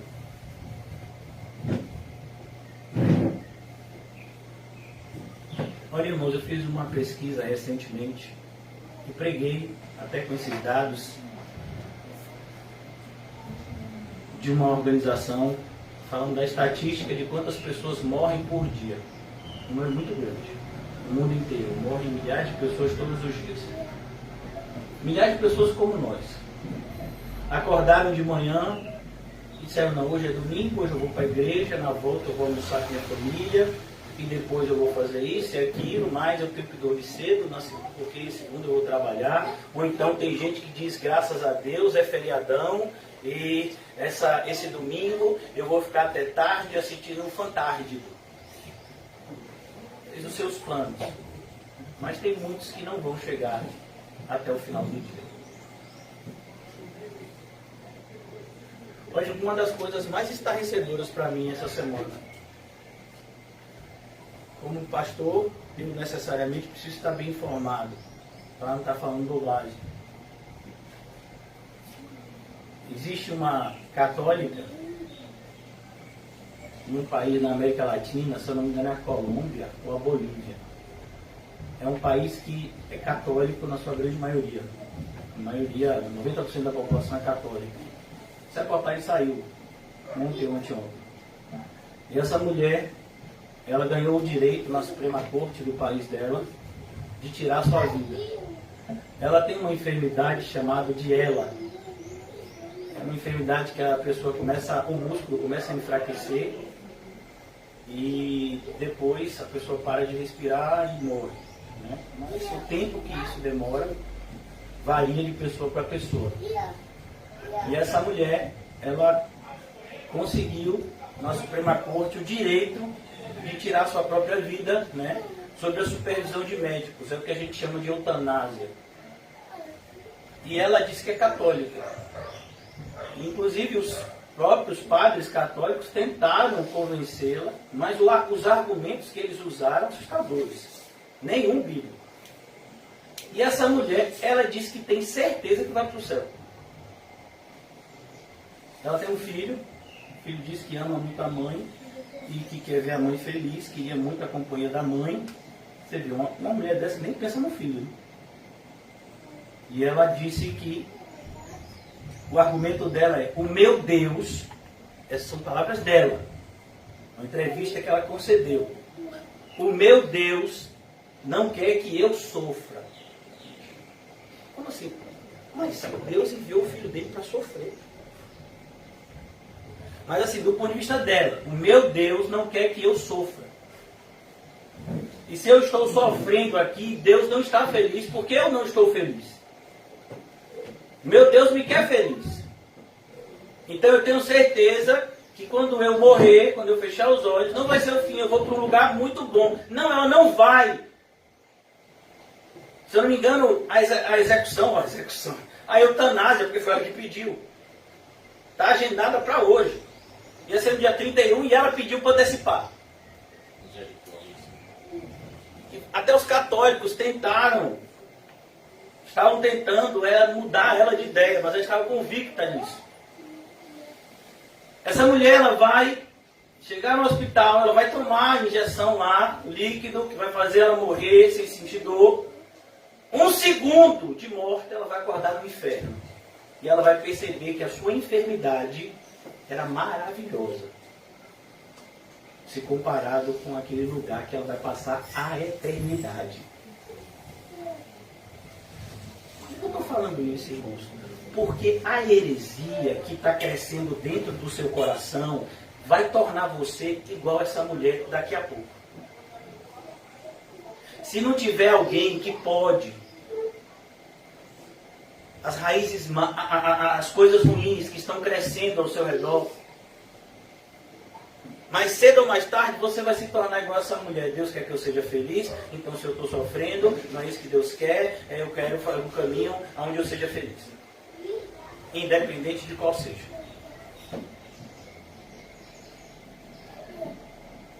Como cristãos é importante, a gente vai ceiar agora.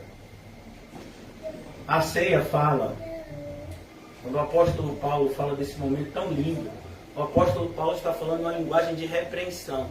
1 de Coríntios capítulo 11. Ele estava exortando uma igreja que não estava vivendo como igreja, pois estava havendo separação e divisão. E Paulo estava dizendo que isso estava trazendo sobre a igreja juízo e correção. E aí o apóstolo Paulo, então, faz uma espécie de recapitulação para os cristãos do que era aquele momento tão especial que é a ceia. E aí o apóstolo Paulo usa as seguintes palavras: o que eu aprendi do Senhor. Ele não aprendeu sozinho. Ele não tirou a ideia da própria mente. Ele aprendeu do Senhor. O que eu aprendi do Senhor é o que eu também vos ensinei. E estou agora reafirmando o ensino. Que na noite em que foi traído. Paulo podia pular isso. Por que falar disso agora, Paulo? Na noite em que foi traído, Jesus foi traído. Jesus sabia que ia ser traído aquela noite. Jesus disse para Pedro: Pedro, você vai me negar 3 vezes antes que o galo cante. Judas Iscariotes, eu sei que você vai me trair. E depois que Judas disse Senhor, Jesus ainda disse para ele: vai, o que tem que fazer, faz-o depressa. Isso impediu Jesus de fazer a obra que Deus havia mandado? Mas as pessoas estão me traindo. Olha, do grupo de 12, 2 vão me trair nessa noite. E todos os 12 vão correr. Não, mas João ficou do lado dele. João ficou do lado dele depois. Na hora correu, bom doido. Valeu seu evangelho direito. Depois, pelo fato dele conhecer a família do sumo sacerdote, porque fornecia peixes, ele entrou na casa dele e ficou ouvindo lá quietinho o julgamento de Jesus. E no momento da crucificação ele esteve junto com as mulheres. Mas não diz que João disse: eu sou discípulo de Jesus, eu estou aqui para morrer junto com Jesus. João estava lá calado. Todos o abandonaram, como estava escrito. Glória a Deus. Aí a gente ceia. E por que você acha que é um pão e um suco de uva? Simbolizam a carne de Cristo que foi arrancada. As chicotadas que Cristo tomou o dilaceraram. Cada chicotada, não sei se você já viu o filme, quando você puxava ela, vinha carne junto. A ponto de alguns dizerem que ficava exposto até as vértebras, em alguns casos. Litros de sangue. E finalmente ele morreu na cruz. E aí a gente ceia, celebrando isso. Na noite em que ele foi traído, ele tomou o pão, ele deu graças ao Pai e disse: comei todos, este é o meu corpo, que é dado em favor de vocês. Depois, de semelhante modo, ele tomou o cálice e disse: esse é o meu sangue, o sangue da nova aliança, que é dado também em favor de vocês. Façam isso em memória de mim, até que eu volte. Aí você acha que é brincadeira ser cristão? Você acha que quando ele fala: aquele que ama o seu pai, sua mãe, sua mulher, seus filhos e filhas, irmãos e irmãs, e a sua própria vida mais do que a mim, não é digno de mim, você acha que é um exagero? Ele morreu na cruz. Deus encarnou, se permitiu ser crucificado. Ele podia parar com aquilo a hora que ele quisesse. Eu e você não temos nenhuma ingerência sobre os nossos sofrimentos, mas Jesus tinha sobre os dele. Pedro, você não sabe que eu tenho 12 legiões de anjos à minha disposição? Posso parar a hora que eu quiser com isso. Mas ele foi fiel até a morte, e morte de cruz. Aí eu quero que você seja sincero com você que vai cear hoje agora. Você acha que você é crente? Eu não estou dizendo isso para te impedir de cear, não. Eu estou te dizendo isso para te dar a oportunidade de se arrepender. Porque todo aquele que confessa e deixa, alcança misericórdia. Agora não saia daqui iludido, achando que você vive uma vida, achando que você que vive uma vida egoísta, egocêntrica, antibíblica. É crente e está indo para o céu. Não tem essa ilusão, não. Não tenha. Porque a Bíblia deixa bem claro que uns irão para a condenação eterna e os justos para a vida eterna. E aí? Você vai estar de que lado? Pastor, estou do lado daquele que vai para o céu. Sim. Então me mostra. A árvore boa produz o fruto bom. E de maneira nenhuma a árvore boa pode produzir um fruto ruim. Então a gente está ceando, irmãos. Aprendendo sobre tudo que Cristo passou por amor a nós. E agora a gente vai viver uma vida de cristianismo de faz de conta. Eu fico assim, sabe, abismado na nossa congregação. Existem irmãos e irmãs que simplesmente não perceberam o perigo. Eu tenho visto uma cena muito parecida com a cena de Balaão e a sua jumenta. E olha que eu não sou a jumenta de Balaão, não. Mas eu tenho assistido muito isso na vida de alguns aqui. Balaão está tendo uma oportunidade de se arrepender, mas ele não se arrepende. A faca, a espada estava desembainhada no seu pescoço e ele sequer via. Sabia que isso pode ser seu caso? Você que está aqui. Sabia que pode ter uma espada da justiça de Deus sobre o seu pescoço e você nem está vendo? Porque você não dá ouvidos à palavra de Deus. Porque sistematicamente você é exortado por essa palavra, mas você endurece a cerviz mais ainda. Como Balaão fez. A oportunidade da gente ceiar é muito bonita. Foi um pastor que uma vez, certa feita, ele disse: olha, não permita que o pecado te afaste da ceia, mas que a ceia te afaste de uma vida de pecado. Então, se você estava errado, se você ouviu o sermão de hoje, que você estava vivendo uma vida errada, você tem a oportunidade de se arrepender, de deixar o erro e de caminhar agora em uma outra direção, uma direção de salvação e não de condenação que antes você andava. Então, todos nós tomemos esses elementos que não são sagrados em si mesmos. Eles são um memorial da única coisa que de fato é santa e nos santifica, que é o sangue de Cristo. E aqui é um memorial da obra perfeita de Cristo em favor dos que creem.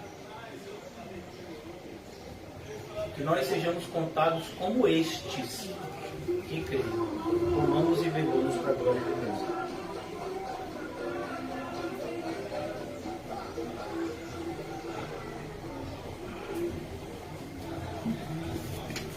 Amado Deus e Pai, nos envergonhamos. Mas que essa vergonha, Senhor, seja para o nosso bem. Em uma das profecias que o Senhor revela a sua vontade bendita na vida dos teus eleitos, o Senhor diz que assim como eles receberiam um novo coração, o Senhor poria neles do teu espírito e eles teriam nojo das suas sujidades. Que assim seja conosco, Senhor. Possamos de fato nos arrepender de verdade no dia de hoje.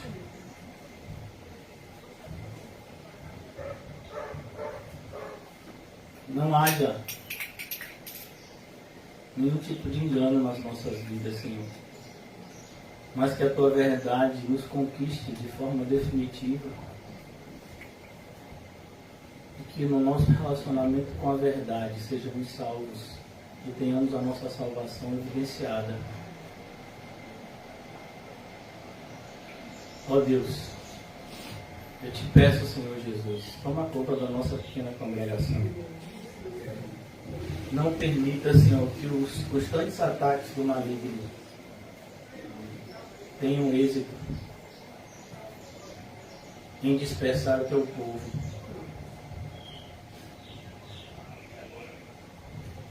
Mas que a eficácia do teu poder que opera em nós nos ajude a crescer na graça e no conhecimento de Ti. E que debaixo desse crescimento espiritual possamos atingir a maturidade espiritual. E então venhamos a dar os frutos. Frutos esses que fomos salvos para produzi-los para a Tua glória. Como o Senhor nos ensinou, eu vos escolhi para que deem frutos. Frutos esses que permaneçam para sempre. Que assim seja na vida, Senhor. Todos os meus irmãos que estão aqui nessa manhã, e como na minha vida, desperta-me, Senhor, para a eternidade, para a brevidade da vida, Senhor. Ó Deus Pai Todo-Poderoso, livra-nos das preocupações insignificantes que têm enchido nosso coração e mente. Muitos aqui estão andando sobrecarregados, com fardos pesados, que não deveriam carregar. Ajuda-nos, Senhor Jesus, a pôr sobre nós o Teu jugo e a carregar, sim, o Teu fardo. Pois o Teu jugo é suave e o Teu fardo é leve. É o que nos ensina na Tua Santíssima Palavra, Senhor. Palavras vindas dos Teus lábios, que deveríamos dar todo o crédito, Senhor. Nessa mesma direção, Senhor. Que possamos demonstrar que buscamos em primeiro lugar o reino de Deus e a sua justiça. Ó Deus, que isso seja perceptível nas nossas vidas, Senhor. Por meio das boas obras que de antemão fomos preparados para andar nelas. Tantas discussões inúteis no meio do Teu povo, quando de maneira simples deveríamos andar como o Senhor andou. Pois todo aquele que diz estar em Cristo necessariamente tem que andar como Ele andou. Nos ajuda, Senhor, a esse despertamento, Senhor. Abençoa, Senhor, a nossa semana. Em especial, Senhor, tudo aquilo que iremos fazer para a Tua glória. Eu oro pelo nosso encontro em Cosme de Farias, nosso encontro na terça-feira, o Teu servo José, enche ele com o Teu Santo Espírito, Senhor. Usa ele para a Tua glória. Livra ele, Senhor, das preocupações do mundo. Abençoa, Senhor, os afazeres dos Teus filhos. Que possamos aprender a importante lição de fazer tudo para a Tua glória. E que aquilo que não pode ser feito para a Tua glória, Senhor, então deve deixar de ser feito. Dai-nos essa convicção que vivemos e morremos para o Senhor. Pois é o Senhor que já nos resgatou da maldição da morte. De maneira que, como cristãos, não tememos a morte, pois já passamos da morte para a vida. Ó Deus, que o capacete da salvação esteja sempre bem colocado nas nossas cabeças.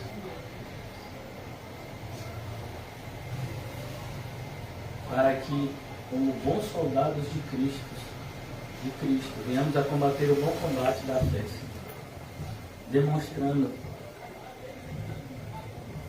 por meio das nossas palavras e ações e reações, a quem pertencemos, quem nos resgatou. Eu oro, Senhor, para que o Senhor tenha misericórdia do teu povo que sofre,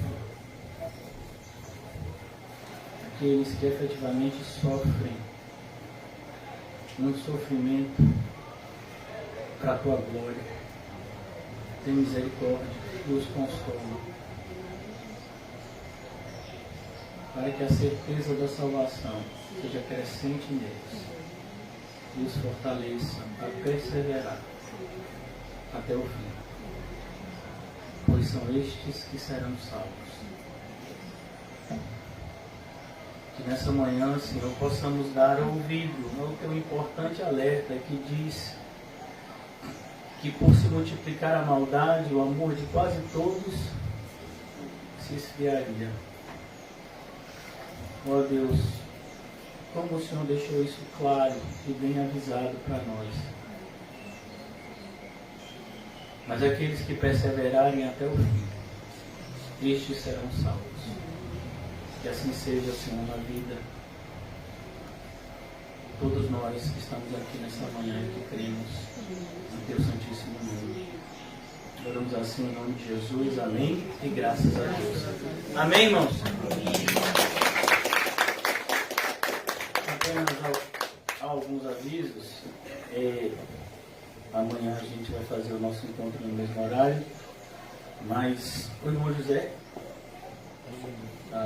né? Na terça-feira a gente pode fazer mais cedo, porque é feriado, 6 horas, 6h30, 6 horas, né? Então na terça-feira o encontro vai ser 18 horas, virtude, né, do feriado, para que aqueles que possam vir de longe, né, possam vir e retornar mais cedo para os seus lares. Então terça-feira vai ser 18 horas, mas amanhã no mesmo horário, às 19h30, estaremos, se Deus assim permitir, em Cosme de Farias. Eu queria lembrar só aos irmãos uma coisa que eu já falei e que eu vou repetir. Eu tenho tido esse direcionamento de Deus. Eu não vou mais aconselhar as pessoas no término do culto. Eu vou estipular um horário, já fiz isso na terça-feira. Eu vou estar aqui 1 hora antes do culto, disponível àqueles que quiserem aconselhamento. Eu peço apenas que mandem um zap e avise, né, para que eu possa me preparar para estar aconselhando aqueles que quiserem. Então, na terça-feira, se houver necessidade, posso vir também 1 hora antes na sexta para aconselhar os irmãos, porque o momento depois do culto não é um momento direcionado por Deus para aconselhamento.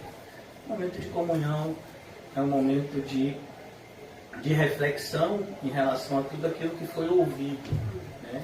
Então, mais uma vez, eu queria passar esse aviso aos irmãos e pedir que os irmãos estejam orando, né, pela nossa pequena congregação, para que nós possamos conseguir manter a firmeza necessária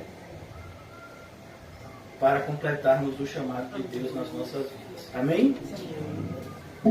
O amor de Deus, o Pai, e as doces consolações do Espírito Santo, que a graça maravilhosa do nosso Senhor e Salvador Jesus Cristo seja sempre conosco. Nós dizemos amém. Uma salva de palmas ao Senhor. Também no seu coração a convicção de que se Deus é por nós, ninguém será contra nós. Mas se Deus for contra nós, ninguém poderá ser por nós. Essas verdades estão interligadas e devem ser amplamente trabalhadas por nós nas nossas escolhas diárias.